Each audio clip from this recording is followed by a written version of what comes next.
The Nintendo GameCube was a console that ran from 2001 to 2005. The console was Nintendo's fourth home video console and succeeded Nintendo 64 before eventually being replaced by the Wii. The console had over 600 games, with 23 of them being launch titles such as Batman Vengeance, Madden 2002, and Crazy Taxi. Today, we are going over the top 9 shockingly violent titles that you probably forgot were even on GameCube. Trigger warning, the following games include graphic violence and awesome action, so beware. Before we begin, I would like to ask everyone watching to like, share, and comment on the video. If you haven't already, subscribe to the channel and turn on notifications to always get the latest Marvelous Gamers videos. With all that said, let's get started.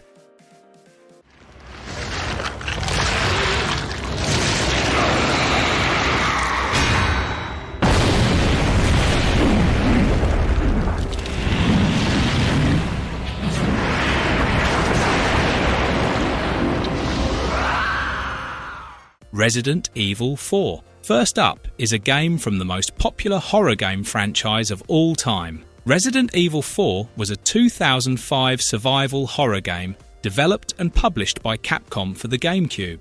The plot continues the story of Special Agent Leon S. Kennedy, first seen in Resident Evil 2, who is on a mission to rescue the US President's daughter, Ashley, who has been kidnapped by the religious cult Los Iluminados in rural Spain. The game sees the return of familiar faces such as Ida Wong and fan-favourite villain Albert Wesker, albeit in cameos only. The game has some sick scenes of violence, such as when you use certain weapons like shotguns or sniper rifles, which result in an enemy's head exploding into chunks of blood and gore. Be careful, because if Leon is killed by certain enemies, the game features some brutal, unskippable death animations. Resident Evil 4 is arguably one of the most violent games in the series, the average playthrough requiring you to kill over 900 enemies. The game's violence, though less graphically realistic than its 2023 remake, was still considered pretty severe for its time, earning it an M for mature rating from the Entertainment Software Rating Board,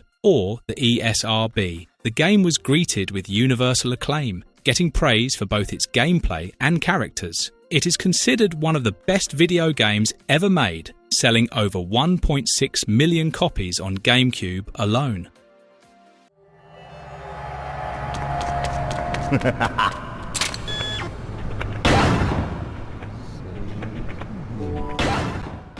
Killer 7. Next up at number 2, we have another hit from Capcom. Killer 7 was a 2005 action-adventure game that presented a surreal and deeply complex plot that centered on the supernatural struggle between two godlike beings, Harmon Smith and Kun Lan. The game's story is told from the perspective of the Killer 7, an elite group of assassins who are actually the 7 physical manifestations of wheelchair-bound Harmon Smith, each with their own personality and abilities. The game is set in an alternate history where airplanes and the internet were banned in 1998 to prevent terrorism, replaced by transcontinental highways. Imagine ever doing that today, there'd be riots. The game's antagonist is Kun Lan, an immortal, godlike being who controls the Heaven Smile virus. Think of it like Joker gas, but it turns you into giggling zombies with a bloodlust. He also leads the Heaven Smiles, a terrorist organisation. The game has many twists along the way, like M. Night Shyamalan levels of twists. The game features extremely graphic moments during its animated cutscenes. One particularly gory one involves a rival assassin confronting his former business partner, which culminates in him tossing the man his young daughter's severed head. Other scenes include characters being shot in the face, with visible damage to their heads, or encounters that resulted in showers of stylized blood and explosions of the enemy creatures. The game's edgy nature and quirkiness divided the critics, leading to the game not being as successful commercially.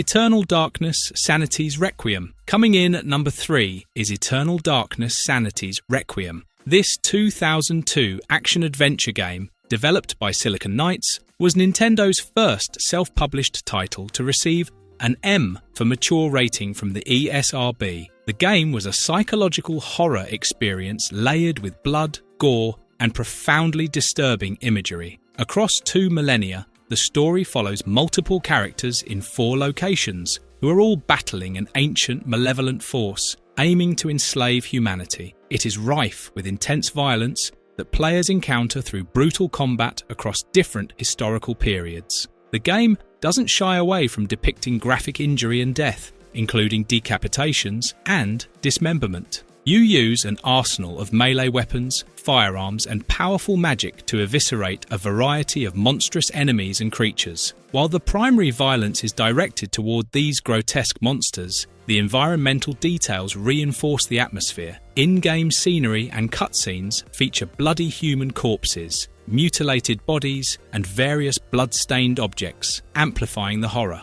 The game was highly praised by critics, winning Best Story, Best Sound, and Best Graphics on GameCube in 2002. Despite its critical acclaim, the game was ultimately a commercial failure, selling less than 500,000 copies worldwide. Did you know that a sequel to the game almost came out many times since 2011? Unfortunately, Silicon Knights went bankrupt before the sequel could be released, and despite many crowdfunding campaigns, the dream of a sequel remained just that.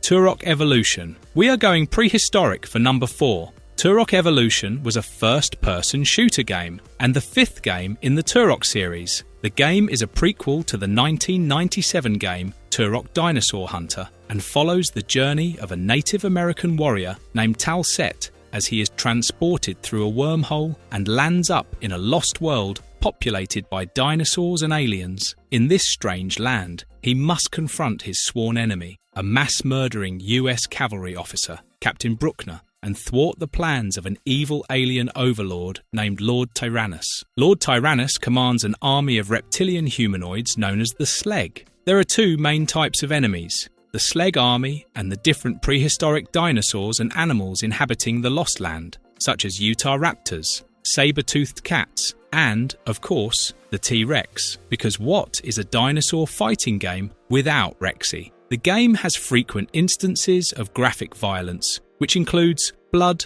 gore, and dismemberment. It features various ways for enemies to die, such as the Sleg being eaten alive by smaller dinosaurs. Explosions and other powerful weapon effects can also blow enemies into shreds. Upon finally defeating Captain Bruckner and Lord Tyrannus, Tal Set accepts his destiny and the mantle of Turok, the protector of the realm. There are 15 levels of explosive action and thrill, shifting from first person to third person when flying. The game did receive criticism for its graphics and controls, though the music and sound effects were praised.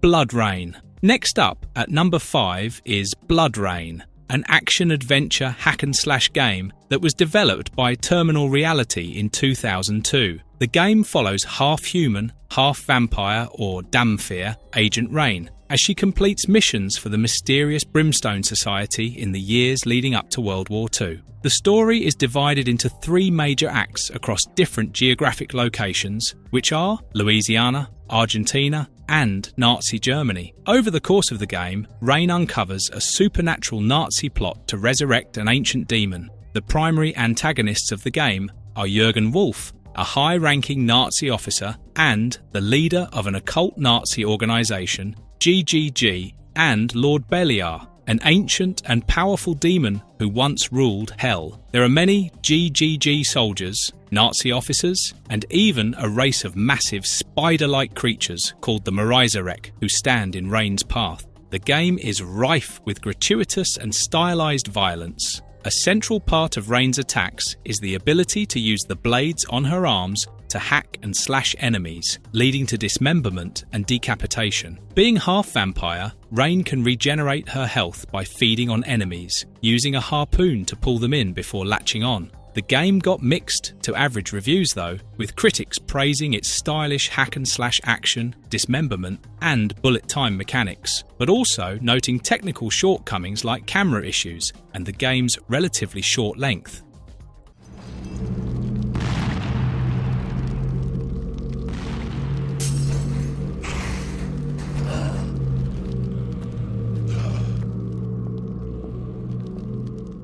Hunter the Reckoning. Moving on to number 6, we have another hack and slash third-person shooter game. Hunter the Reckoning was developed by High Voltage Software and published by Interplay Entertainment in 2002, part of the larger World of Darkness. The game is based on the tabletop RPG with the same name. The plot focuses on 4 monster-hunting heroes who must return to the cursed town of Ashcroft to stop a renewed supernatural plague. The game's story takes place 2 years after 4 monster hunters, Deuce, Samantha, Father Cortez, and Cassandra, sealed an evil supernatural presence within Ashcroft Penitentiary. The primary antagonist of the game is the corrupt Warden Degenhart, who was turned by vampires and uses Ashcroft Penitentiary as his base for monstrous experiments. The town and prison are littered with a range of supernatural enemies such as zombies, wraiths, ghouls, and even vampires. The hunters fight using ranged and melee weapons, but also use magic spells that are called edges, with effects such as dealing group damage to enemies and even healing. The game has 23 levels, ranging from a graveyard, a prison, to a hospital, a mansion, and even a torture chamber. Each character has a different class with different strengths and drawbacks. The GameCube version of the game was well received for its gameplay, but was criticised for its downgraded graphics and frame rate issues.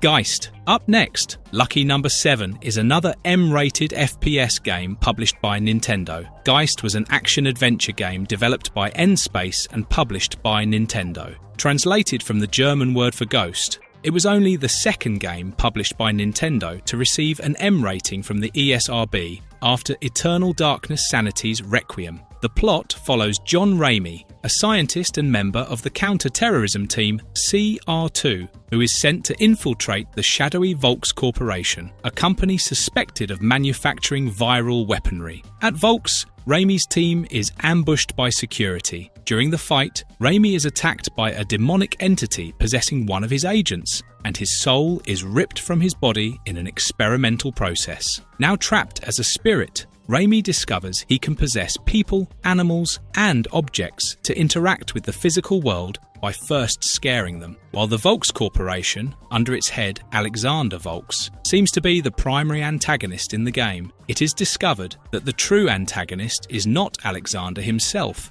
but a demon that has possessed him from childhood. The game contains shootings, explosions, and supernatural attacks, with the Volks Corporation releasing monsters and demons to kill humans. The game also has 3 multiplayer modes: Possession Deathmatch, Capture the Host, and Hunt. Geist received mixed reviews, with the concept and story being praised, though the sluggish controls and awkward animation style were criticised.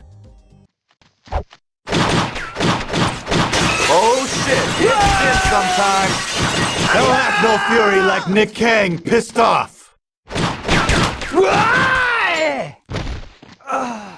True Crime Streets of LA. Penultimate number 8 is an open-world adventure game. True Crime Streets of LA was developed by Luxoflux and published by Activision in 2003. The game follows Nicholas Nick Kang, a suspended and reckless LAPD detective who is recruited into a new elite division to combat a rising wave of violence and crime in Los Angeles. His investigation leads him to the Chinese Triad and Russian Mafia, and eventually connects to the unsolved disappearance of his own father, who was also a cop 20 years ago. The story is unique for having a branching narrative, where your actions, as either a good cop or a bad cop, determine the flow of the story and lead to one of 3 possible endings. A lot of the game's mechanics are similar to Grand Theft Auto 3 and Vice City, with the small but still major deviation that while you play Grand Theft Auto as a civilian, you play a law enforcement officer in True Crime, which is why True Crime has been dubbed the GTA 3 clone where you play a cop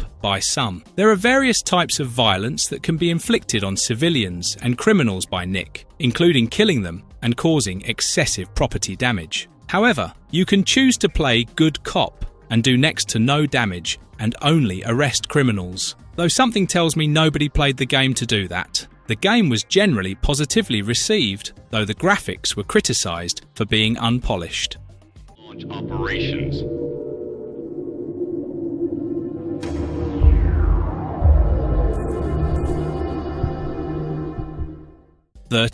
Finally, at number 9, we have 13. Funny that. 13 was a first-person shooter game, loosely based on the graphic novels with the same name. Designed with a comic book style, cel-shaded presentation, the game follows an amnesiac man who wakes up on a beach and discovers he is embroiled in a massive conspiracy to overthrow the US government. The game's violence is quite interesting, as it has stylized violence depicted in a comic book art style, including blood splatter and kill cams, with comic strip style onomatopoeic words popping up at the top when a headshot is performed. Bang! You use a variety of weapons, from knives to bazookas, to attack and kill enemies. Other violent actions include using objects in the environment as makeshift weapons and strangling enemies during stealth missions. The game ends with a cliffhanger, with 13 finally uncovering the entire conspiracy, setting up an intended sequel that was never released. 13's sales performance did not match projections, despite critics praising the unique graphic style and presentation. The game's lackluster weapons selection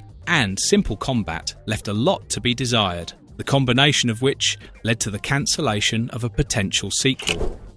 Marvellous verdict! And that was the end of our list. What did you make of our list today? How many games did you play? Which were your favourites? Did you think we missed any? Comment them down below. As always, please like, share and comment on the video. Be sure to subscribe to the channel and hit the bell icon to be the first to be notified of all things marvellous. Thanks for watching. Goodbye!